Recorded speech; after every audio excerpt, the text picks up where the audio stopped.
So right now I am about to interview the Rings of Power, Lord of the Rings, the Rings of Power, the production designer Ramsey Avery, and the concept artist John Howe. Okay, so I'm gonna call them and let's see what they're talking about. Okay, 605-472-5385.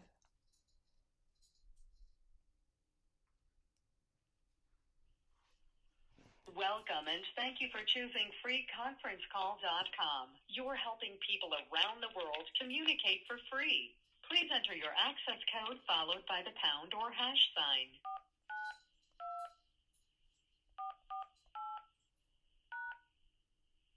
If you are the host, press star now. Otherwise, please wait and you will be joined into the conference.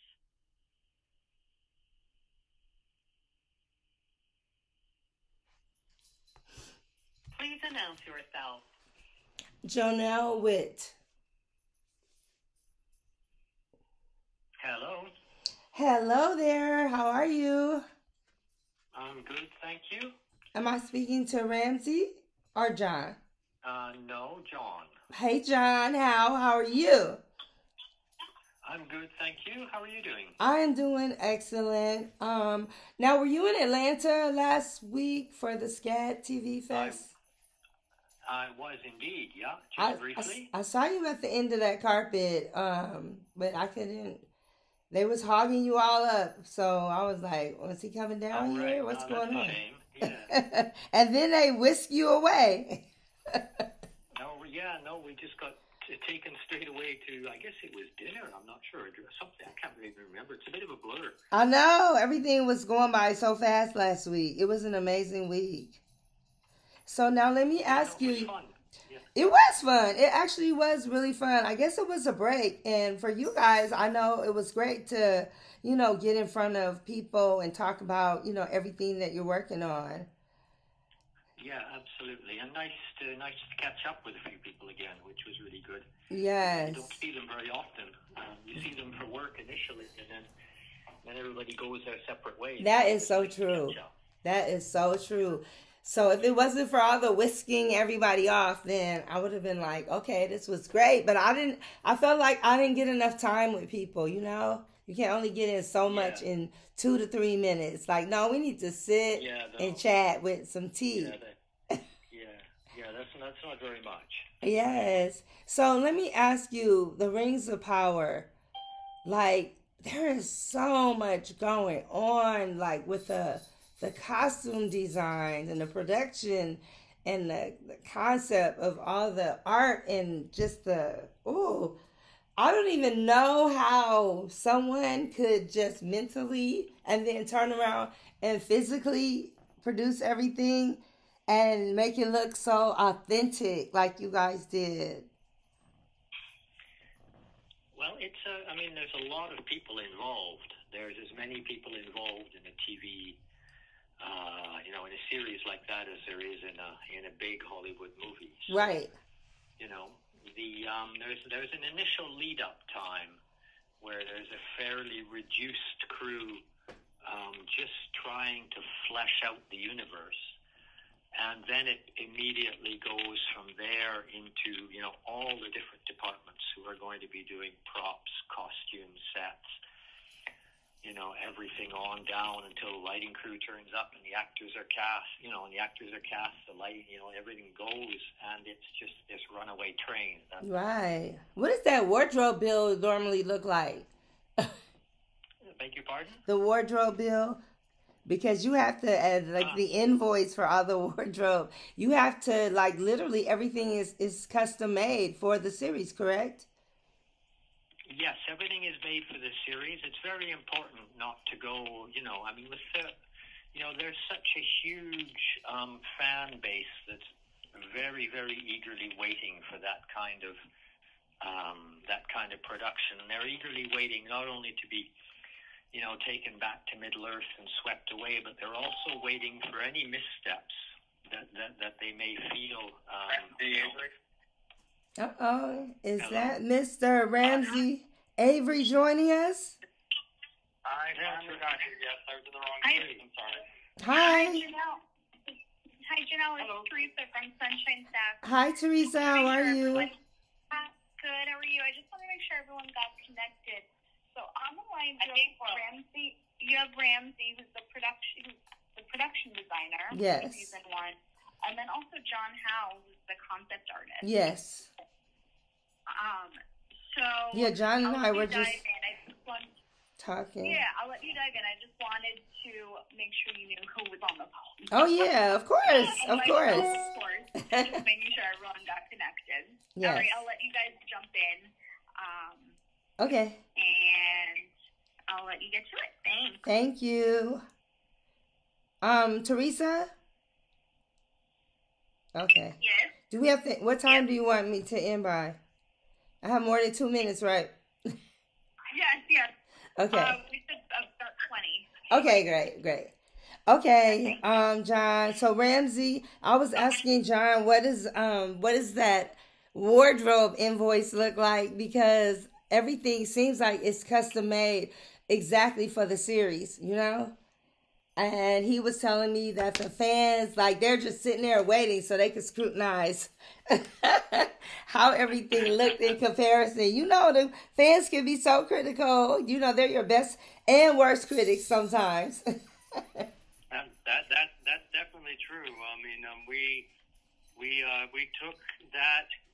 took the idea into account that definitely the fans would have an expectation of what things would look like, based both on the Peter Jackson movies and also just based on all the art that's been developed. But that art's been going on, for 70 years, starting with Tolkien himself. So what that led us to really get into was to make sure that we found the core kind of sensibility that we believed represented what Tolkien was intended and what the world should feel like. And that we had to make sure that was specific to what the second age looked like, which is very different than the third age. Which Right. And as a production designer, so are you pretty much, is that totally different than set design? Or you just have to supervise the process, Ramsey? What my job is to basically come up with what the world should look like. I work with the showrunners particularly, and in some cases with the directors on a television show like this. And then also working with those people. It's my job to come to the table with what I think the world should look like, which means that in essence, my responsibility visually is for pretty much everything other than what the characters wear. So in terms of what the world looks like, what they sit on, what they hold in their hands, to some degree what the colors of everything is, that's something that I get involved with the DPs. But okay. I first really work with the showrunners in terms of how they want the world color-wise to be and how they want the lighting to feel. So it's a kind of ridiculously large scope of what we have to cover, and of course I don't do every bit of that on my own. Right. There is a set decorator who's responsible for all the things that the characters interact with it that aren't walls, or floors. So like furniture and drapes and dishes, all that type of stuff becomes the set decorator world. The sails on a ship or the bedding on a bed, those are all set decorator world. Anything that an actor touches is a prop, so it's right. a prop master and their whole department. And then there's actually a separate weapons department, which I worked very closely with Joe Dunkley down in at Weta, developing all the weapons for the series. And then a visual effects department, which everything that we design in terms of what goes in front of camera has to be able to blend seamlessly into what happens in the visual effects extensions. So constantly working with Jason Smith and his team as well. So while I'm kind of the point man, point person right. for all of that visual stuff, that there's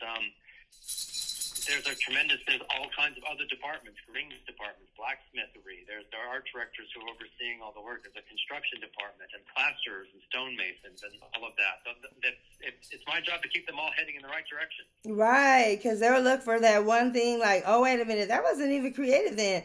That looks like something that we just got from the Home Goods.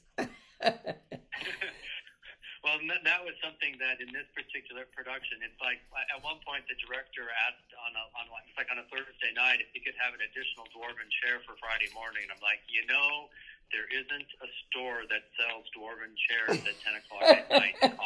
Exactly. Like, where were you supposed to pull this out from?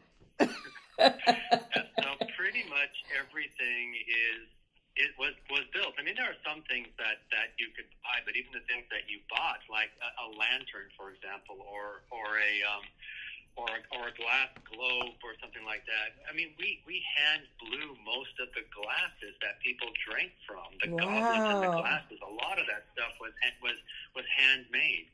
Even when we used, a lot of stuff in terms of the time frame and the speed of which we have to develop things, we will oftentimes not have time to do things completely by hand. We'll have to go to digital technologies where we will use 3D printing or 3D milling to create a prop, or even in some cases like rock formations, we'll use some milling to do that. But even when we do that type of work, then a person has to go in and touch everything by hand to make sure that it feels like it was handmade. That is like, that's a huge responsibility. But it's so worth it at the end when you can sit back and look at everything and how gorgeous it is and how you guys just made everything. It's the authenticity of it all. I think that's what really helps the series, Well, thank you. I mean, that was one of the things that the showrunners were particularly interested in. I kind of came in halfway through and had to kind of reset the direction of the visuals. And one of the things that they wanted me to be very clear about is that it felt real, that a person in the audience watching it at home could feel like, if they could possibly step through that screen, they would be able to enter a world that they would believe could exist. And so all of the teams worked very hard toward that effort, including the visual effects department, because a lot of times visual effects can feel slick, and so there was a big deal working with them to make sure that everything felt tactile and honest. Yeah, I think that it would be so fun, like have a premiere party where everyone could dress in costume. But the only thing is that they would have to all have their costumes custom made because they cannot even go to the best store on Melrose Place and find it, or very true. Not even the best antique store, and and find things. That's what would be so crazy. But I think that would be just the fun part of it. Or maybe you guys would just have to have some costumes like at the Step and Repeat where people could just put on the jackets and some of the wardrobe and take pictures. Because that seems like a fun night to me. I think I'm going to plan the premiere party, and that's what we're going to do. It would be a lot of fun. It would. Kate Howley, the costume designer, she's just purely brilliant, and she has to be. The level of detail that she puts into all of that, from the embroidery to the perfect fraying of the edges to sewing on individual little bits of diamond dust. Right. How long does that take before? How long do you guys have where you can do the costume and production and everything before you guys actually go to film? How long is the pre-production process with all of this in place? Well, in this particular effort, the main effort of pre-production started about 9.5 months or so before we were first supposed to go to camera. Wow. And then it was a fairly long shooting schedule. I can imagine. So that we had a little bit of time. It wasn't like we had everything ready on the first day. Right. And then, of course, in the middle of all of it was COVID. So that extended some of our preparations as well. So, individual things, some things could happen more quickly than others. When you're getting into that level of fine handwork, yes, then, it certainly takes weeks and or months to do things. I would imagine, but it was all well worth it because everything just looks so beautiful. So it's just like in Bridgerton when you see all the costumes, it's just like, I think that's more of the amazing part. And it's kind of like when you're going through Alice in Wonderland at Disneyland, and you're looking at all of the stuff and how they did it, just to have that mindset and then bringing it to life, to fruition, that's got to be something very fulfilling as a production designer and a concept artist. Is it? Well, yeah, and I would say one of the things that is one of the things that was particularly wonderful about this job is like being able to work with John and having his hand and his eye and his mind kind of sit in this world and help make sure that we kept that Tolkien DNA throughout the whole process. And he's remarkably quick. Wow. I mean, John is able to turn around imagery fairly quickly, but what that doesn't take into account is once he's done one drawing, as John would I'm sorry I'm talking all the time, John, but as John would say that it's a discussion. It's not a final thing. When you first put that piece of art in front of a showrunner or a production designer or a costume designer before they even show it to a showrunner, then it's a process. You will go back and forth on that idea to try to get something you think is right, and then you show it to the showrunners, and then they say this is what they want, and then you go back and you reiterate that process, and that process can actually take a surprisingly long amount of time until you just kind of run out of time and you just have to do it. And who is the final say on, okay, this is the go? Would that be the EP? It would be the showrunners. The showrunners, essentially. okay. So JD and Patrick would be the people that would have the final say in the matter. Okay. We often worked very closely with the three directors, J.A. and Wayne and Charlotte. But in a TV show or a series like this, they have a good amount of say, but the ultimate say goes to the two showrunners. So okay. The final answer is always J.D. Patrick. I love it. I absolutely love it.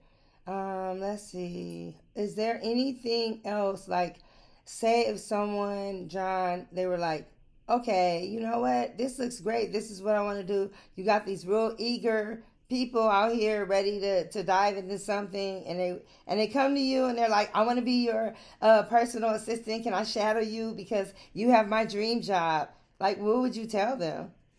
Where would they need to start? I'm sure it's not with shadowing of you. John? Oh, sorry.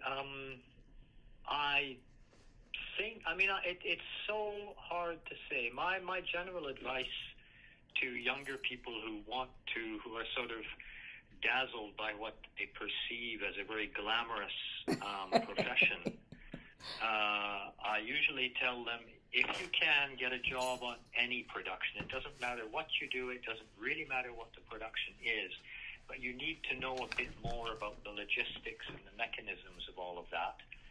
And what, above all, you need to bring into it is your own personal language, whatever that is, however you've developed it. You need to establish, and this happens all by itself without you realizing, you need to establish a visual voice of some kind.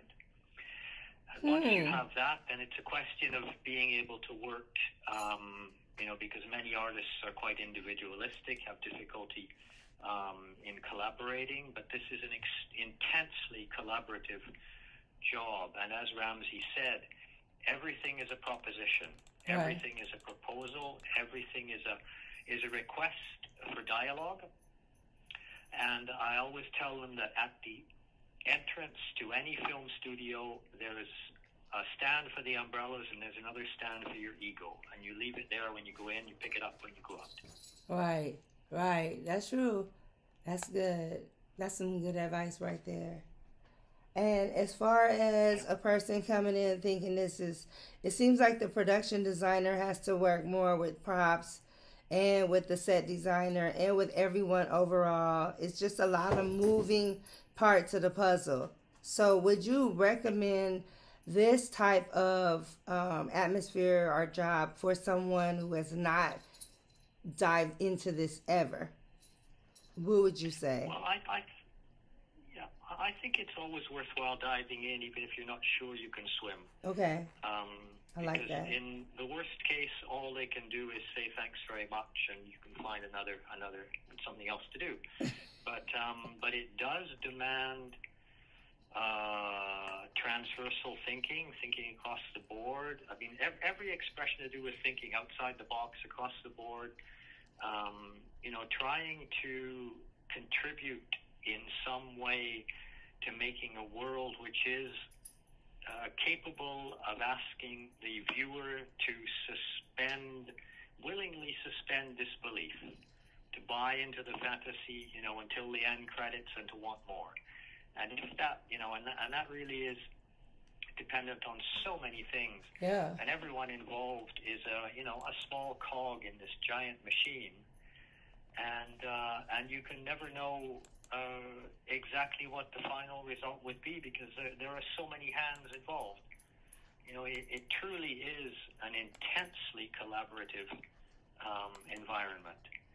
And as Ramsey said, the capacity to be reactive, to be agile, is very important. To have your own convictions, but your convictions need to be carried through in the work you present, not necessarily,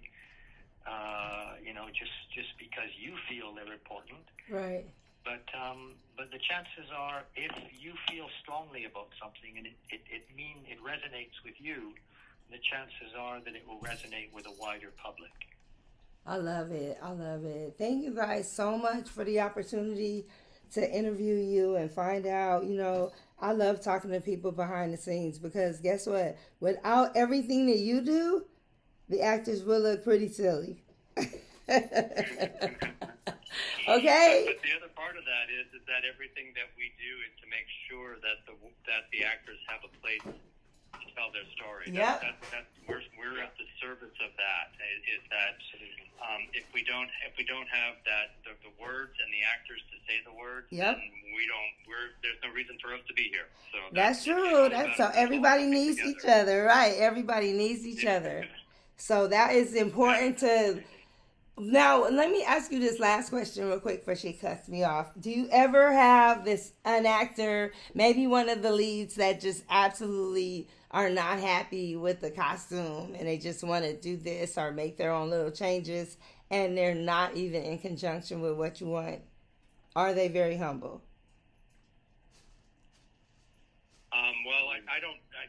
I'm not responsible for costumes per se. Okay. I don't have a lot of experience with that.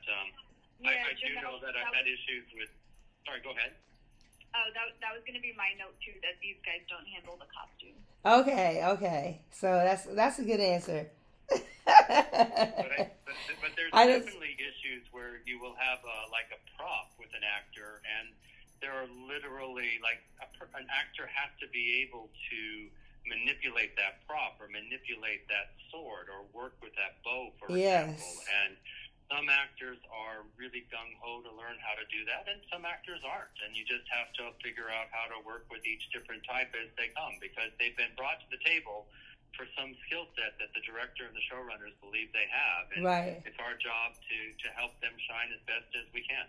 I love it. Thank you so much for your time and for breaking down a lot of things. And I like what you said about it looks so glamorous, right? Until you're back there and this is like your assignment, and it's not as glamorous as it looks on the outside. But you guys make everything look so beautiful, and we appreciate you. Thank you so much. Well, thank you very, very much. Thank you. All right, and you are tuned into Upscale with Jonelle. So your story should be out in a couple of days, okay? Thank you so much. Thank you. Bye-bye, you guys. Thank you. Uh-huh. Bye. Bye. Bye. Bye-bye.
y'all doing?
purpose led her to Harlem's Fashion Row, and she started shining a light on up-and-coming black and brown. Girl. Hey. Look at you with the new wig. Look at her with the new wig. I can't see it. You can't see her wig? I don't see her. Oh, slide your thing to the side. Oh, hey now, hey girlfriend. Hey. Ooh, what is her name? What's her name? Girl. Her name is Girl. Luscious. Not Luscious. That's funny. Oh, that's so funny. Oh my gosh. I would love to have a collaboration. And girl. What y'all do? I just finished doing interviews. I was interviewing this girl about her book, and she was just going off about the publishing company, and she not happy about this, that, and the third. And I was like, maybe we need to do this interview again. I said, I don't want you to interview with nobody else until you can change your mindset about it.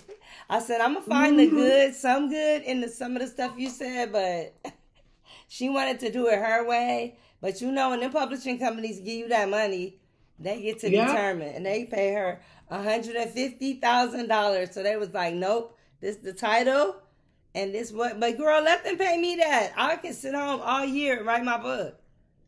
Okay. Who's out of Los Angeles, and she was one of our finalists. We did a program called the New Legacy Challenge, and she was one of our finalists. So. Who is that? I'm watching Tamron Hall. Oh yeah, that sounds like her voice. I'm like, whose voice is that? Where is she? Where did she film out of? She film out of New York? Out of New York. Yeah. Okay. One of my friends, full disclosure, and she's in the because you know, if she was filming in LA, you know, I'd already been on the show, girl. Right. I've been still trying to get us tickets to go on Jennifer Hudson. Oh, as a matter of fact, let me see if I can try to find some for color designers be included in Italian fashion shows. Girl, let me see. Okay. Wendy gave me this great cover letter, but girl, when I'm writing it out, Jonelle, OMG. Girl, it was like, she kept saying, she's like, it's okay when you type it, it's shorter. But I was like, no, I'm doing okay, girl. I was at the end of the end of the paper. I'm like, oh, I'm struggling to stay on one page. Struggle. The struggle was real. Okay, so okay, March. Yes. Why? Okay. Because it's so much bigger than me, and I always. Okay, I'm gonna see if I'm gonna try to get us tickets to go on. Oh wait, they don't have that. She's showing. They just got the thing. You know how well I can do. We have this history in fashion where all these. We have this conversation about the lack of black representation. It's not showing that for the date that I'm going to be there. It's not showing that they have tickets yet, so I got to wait till they say they have tickets. And when I read her story, it was reminded so we could go. Huh? Are you coming out here for the NAACP? Yeah, I'm supposed to. I gotta. I'm glad you said that. I need to email this guy about tickets, cause Sheree wants to go and Martell, girl. Sheree. Oh, they're still dating. Yeah. Oh boy. So what is he gonna do? Move to Atlanta? Because I don't see her. He's not moving to Atlanta. So what's gonna happen? It's only 3.5 hours away. Yeah, but I get okay. But whose show are they gonna be on? She gonna be on Atlanta, 11. I mean, she's gonna be on Atlanta. They've been filming both. She's been filming on her show, and she's been filming with him too. So, and that's kind of like the first. They ain't gonna get that together. It's not going that way. Oh, it's not like that. They ain't gonna get that together. Right. Well, they need to decide where we gonna live. They would have to get out of each other's way because both of them. He seemed more into himself than she seemed into herself. I don't know. She's pretty into herself too. So every door that's closed, you have found a way to open it, and you use your power to make sure others get in the room. And how many kids do he have? 3 or 4. 5. Right? Oh, is it 5? Oh, wait a minute. Martell and Malia. And then, Martell and Malia. And then his little daughter. And then Sugar Mama, that's 4. And then the one with Ariana, that's 5. Oh, that's right. I forgot. Yes. What did he have with that girl? A boy, but they all look alike. They all look just alike. Like him. Yep. All of them. Oh, wow. Ain't that crazy? So he cheated on his wife and got somebody else pregnant. Yep. But was she all that innocent herself? Who? His wife? Yeah. No, and what they don't really show on the show, she had cheated on him way before he cheated on her. What? Yeah. Wow. And that's why he gets so mad, because everybody looking at him crazy. And before he even cheated, she was out there cheating. But nobody talk about that. And I'm like, no, they don't care about her cheating. They only want to hear about you. Yeah. Right. Yeah, I never heard that. Yep. Oh, man. Girl, my battery going low already. What? My battery is. Oh, girl, that's me. Wait, I got to, my phone, my computer going to be dying. No computer. I got to get the,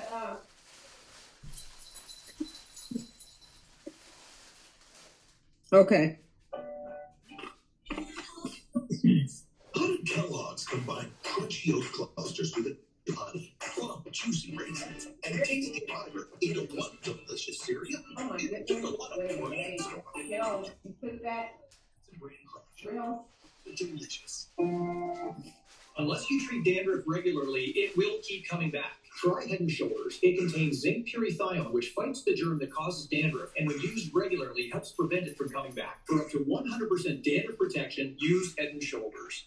I got hit in a car accident. I don't want to spend all day dealing with the lawyer. It only takes a few minutes. It's easier than you think to hire the Law Brothers. We can evaluate your case in as little as 5 minutes. And that free 5-minute call can mean the difference of thousands of dollars for you. The first call to the Law Brothers took only 5 minutes. And in the end, they settled my case. Oh my God. Where is my phone? I just had my phone. I gotta check with her. It was. I gotta get this thing. Kel always does this. He takes stuff that don't belong to him, and he know his dad. Like, oh my God. On KCLA 3 News at 6. Girl. It's like, where did you do with that? Hey, what did you do? You take your father's cord, his computer.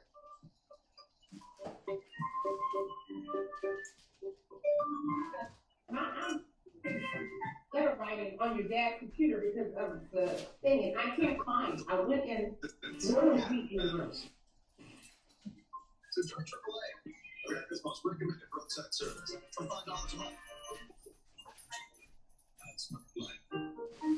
The lawyers at BD&J are used to dealing with some pretty big numbers. I was just walking across the street when I was hit in the crosswalk. But BD&J got me a $28 million settlement. Call BD&J at 1-800-820-1111 today.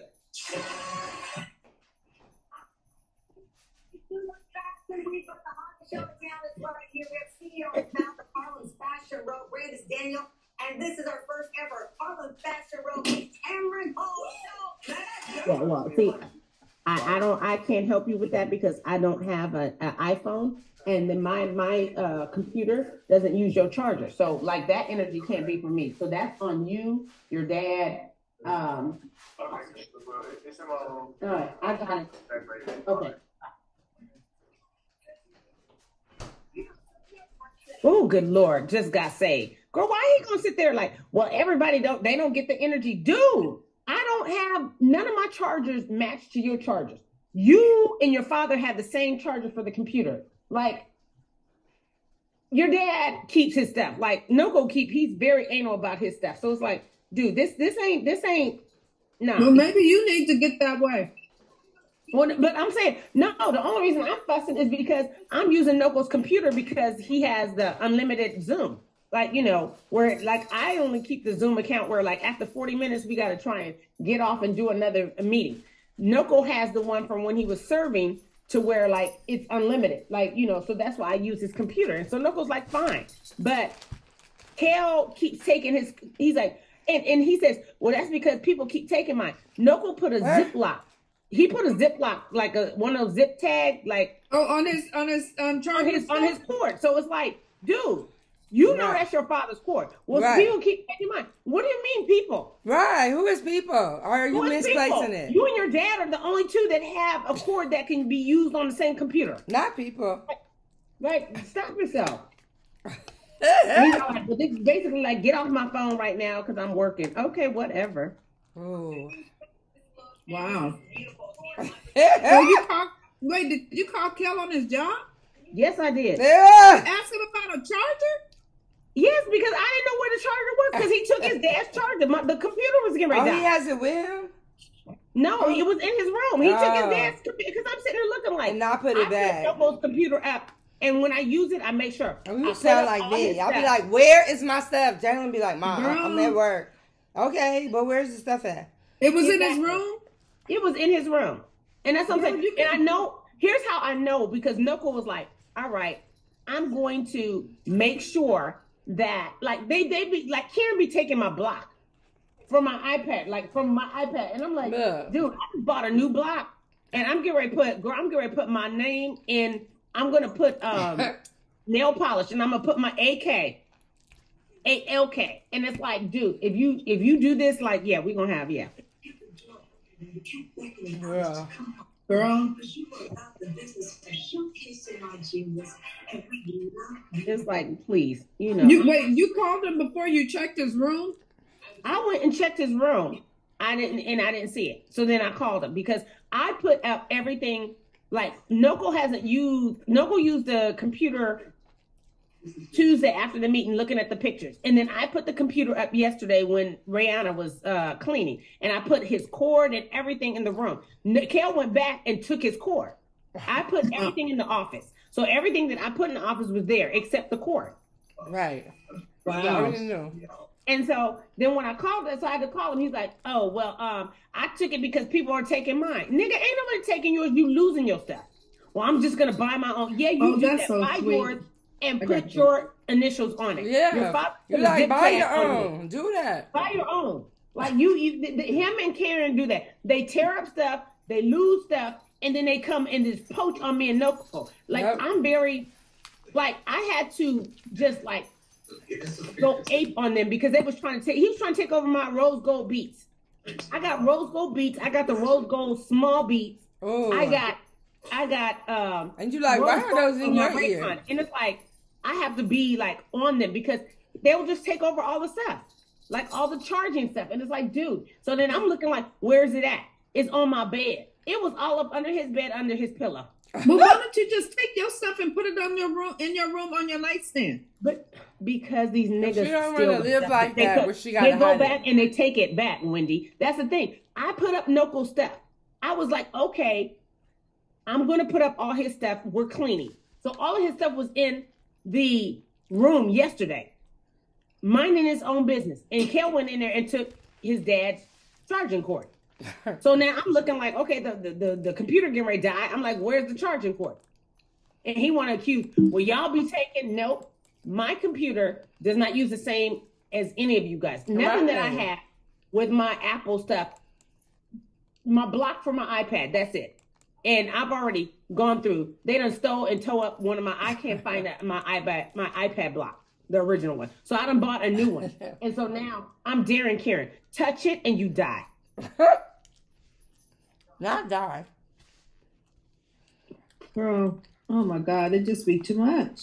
Yes, it's crazy. And then they always want to, oh, well, no, didn't nobody, your father never loses his stuff. I don't lose my stuff. I keep all of my cords for like listening to, if I want to listen to my music on my phone, I either use my Raycons or I have an earpod set that is matched to my Samsung. I got my Beats. I got 2 pair of Beats. And it's like, why are you guys, I've been looking at Karen like, okay, my Beats are rose gold. why I see rose gold beads on your head? Like, dude, stop using my stuff. Well, because he tore down his beats. He done tore down Kel's beats. Ooh. He done lost Kel's pods, and so like they be looking like your pods. And me and Knuckle got Raycon, so we're like, we don't have Apple Beats, so we ain't got nothing to do with y'all beats. Like your little pods, we don't have nothing to do with it. Right. But they be trying to look like you got no. I got my rose gold. I got my Raycons, which are amazing. Girl, Ray J did that. Right. He did. Yeah, I told you when I got mine. And I was looking all over for for them, and I thought I lost them. They happened to be in my pocket. I ended up washing them. Oh. Putting them in the dryer. And they still work. Yes. Still work. They just literally, I had them for 3 years. They just went out. So that's what I had to go and get. And I would have bought a new pair, but it was going to take too long for me to get them. And I like to walk with my earbuds. Right. So I went right to the T-Mobile store around the corner from my house and just got some earbuds. But I like the Raycons. Those are really good. I love my And when Raycons. I first got them, because they were just starting out, like 3 years ago, girl, I only paid $49 for them. Now so Knuckle paid $79 for his. I paid $109, but mine have 56 hours. So once I charge them, they're good for 56 hours. Oh, that's good. Yeah. Yeah. Yeah. They are so clear. I love them. Yeah. Any type of things, earbuds or whatever that I have to put in my ear, they just never stay in. So I have to, and it doesn't matter, even though they send the smaller little things, they just fall out. So I saw this thing on Instagram. They have this product where they attach to your earbuds or any kind of earbud type thing, and then it holds them in your ear. So does it hook around your earlobe? Like it's attached to a chain. Okay. Yeah. But on Tamron Hall, she always has these things. They're called, like, she has every Tuesday Tam Fam, and she advertised different products and stuff. And she had on the show were these earbuds, and the earbuds, when you put them in your ear, it in 60 seconds mold to the inside of your ear, so they never fall out. Yeah, I have it somewhere. Yeah, so I gotta go back on her page because I thought I took a picture of it, but I don't know what I did with it. But look at Dallas trying to get my cookie. Girl, he's on the chair down my throat. Oh my gosh, you're animals. Girl. Why Dallas back down? Like, why you trying to throw me under the bus? Right, look, he's sitting in the chair looking all stupid. Girl, why when I be cooking in the kitchen, he sits in the dining room chair at the table like he waiting on his plate. Girl, could you hurry up in there? Right. It is taking you too long. It is so funny. I'm like, what are you waiting on? And then he starts tapping me on the leg just like a little kid. I'm like, stop tapping me. And you've done that. And they deserve it, Tamron. Okay, I gotta call this psychotherapist now. It is a at 3. That I get to work with them because so psychotherapist. Yes. She's looking for a publicist. You know, and they have so much to and she was also like trying to contemplate a suicide at one point. Right, who is she giving therapy to while she over there about to jump off the ledge? Girl, yeah, it's like, how you gonna HBCU fashion departments. There's 27 HBCUs that have problems. You know how your hair just be like, you don't even want to touch it? Girl, at least you getting yours done today. I got to wait a whole nother day. Challenge partnership with Tommy Hilfiger. We also have a new legacy challenge with Tommy Hilfiger, which gives the emerging designers the opportunity to collaborate with Tommy Hilfiger and get a mentorship from an executive there. I grew up with all my clothes were made, you know, when I had a special occasion. I grew up with women who had their Vogue patterns underneath the sewing machines, and they pull the basket out, and there suddenly was my prom dress made, and all these things. designers deserve our love, deserve our support. But at the end of the day, everyone deserves a shot. Because that's all you want in life. That's all they want. That's all they want, girl. That's all they want. All they want is a shot. Are you here? Mm-hmm. Are you the next Tamron Hall? Are you gonna have your own TV show? That's what I'm trying to have my own little talk show. She's gonna be like on Living Single. Remember when Jennifer Lewis was playing Delia, and she was like Khadijah when oh yeah, girl. She gonna be like, yes, I am. What's this girl name? I think I put a psychotherapist in my phone too. Or did I just put psycho? Oh, you said psycho. No matter what type of dog you have or cat you have. Ooh, what is her name? I can't remember her name.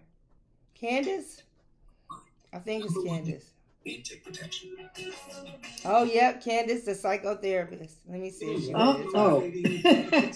Lunch packers. It's time to go. KCRA 3 News has everything you need to stay on top.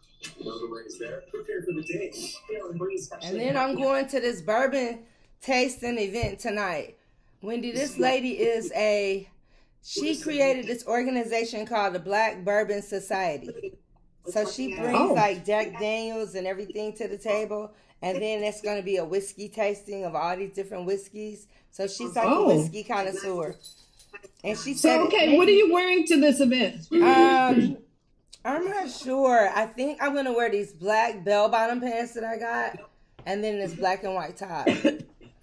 Okay. Yeah, I think I'm going to wear that. You're going to have on your wig. You're going to keep on the wiggery. Yeah, I'm keeping on the wig. You going to wear this wig or the other cute one you had on the other day? This one. Oh, that was my Craig Robinson wig. Yeah, my baby. Girl, did you get that date? No, I said, do you have somebody special in your life? And he said yes. And then I said, anybody I know? He said no. I was like, what? Oh, wow. Okay, hold on. Let me take this call. I'm going to call y'all. I'm in his drawback. Okay. Hey, Candace. How are you? Hey, how are you? I'm good. And it went to voicemail. I said, let me text her. And you already texted me. Right. I think I was trying to call you, and it must have went to voicemail. Yeah, and I was calling you at the same time. But at the same time. I'm good. I just did a couple of really good interviews, so I'm doing pretty good. That's good. How's work been going for you? It's going good. I am completely full in my practice, so I'm not accepting any more clients right now. So my schedule is like back to back to back, but I have total control over it. So I schedule clients in a way that's conducive for my lifestyle, and also I'm a mom, so ripping and running. So really, how many children do you have? So I have 2 boys. I have a 15-year-old and then a 4-year-old. Oh, really? Wow, they are far apart. Yes, but they have such a beautiful relationship. That's good. Oh, so thankful for that. So yeah, but it was so good meeting you, because I've been out here doing everything on my own and been in prayer. Then I met you. I said, wait a minute. So right. No, it's a lot. It really is a lot, because sometimes, one of my former clients, she has this book. She's a Delta pilot. She's a black pilot. And she has a book saying the aviatrix mindset. So it says you have to check yourself sometimes to see if you're running on autopilot or if it's time to accelerate or soar, go up or go down. Because sometimes we just do the same thing day to day. And then we look around and it's like so many years have gone by and we're just doing the same thing. But we're not really elevating. We're just, running at just like we run, like a little steamboat, okay? Yeah, and that's what I've been doing for the last few years, is just really handling everything on my own. Like I told you, I am a board-certified licensed social worker and psychotherapist and an author, but I'm also a suicide survivor. So I do a lot of talks around, all things mental health. and suicide. And I just got featured in Medium magazine, but again, I've been putting myself out there and doing all of that while still, you know, seeing my clients, while still traveling, while still being a mom. And I'm like, I can't do all of this. But then again, it's expansion and saying, hey, how do I position myself to go to the next level if I'm limited in my resources? And I think I've done a pretty good job in handling on my own for what you have been able have. to do. And I would love to send you my media kit, which I designed on my own, and it shows everything that I've done on my own. But I also, there's so much more to me. And, you know, even I spoke to Millie, reached out to me, Miss Millie, earlier today about getting me featured in Upscale. And I was just like, God, I need the right people around me, because being in this industry, you know, I'm a clinical therapist, so all I know is, you know, therapy, mental health, and I'm an expert in that field. But the media part of it, you know, Speaker One Sheets, all these other things that people are asking me of, and I'm like, okay, I'm just trying to research and do my best, but that will happen so much. Yeah. So people are coming to you more now about interviews and everything? Oh, yes. Oh, good. So just, you know, having somebody that handles that part of it, scheduling it, making it around your schedule, because it's one thing just to have a calendar with clients, okay?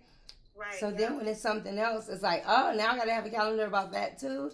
But when somebody is just helping you organize it a little bit better, and that's what people don't understand. I tell them, do as much as you can until you max out where you're like, okay, I don't even have time to do this now. Because a lot of people in the beginning, they got time. Right. If they don't have a full roster, it's like you have time and you can do it yourself. And I recommend to them that they do it until they're stretched out, where they're like, I can't do this. I'm going to have somebody else handle it. Because then it makes sense, you know? Right. Then you won't be saying, I could have just did it myself. I'm surpassed that point now, and I have wisdom to know that I'm surpassed. Because, like, literally, me doing this on my own this year so far, I'm literally traveling every month this year. Every month.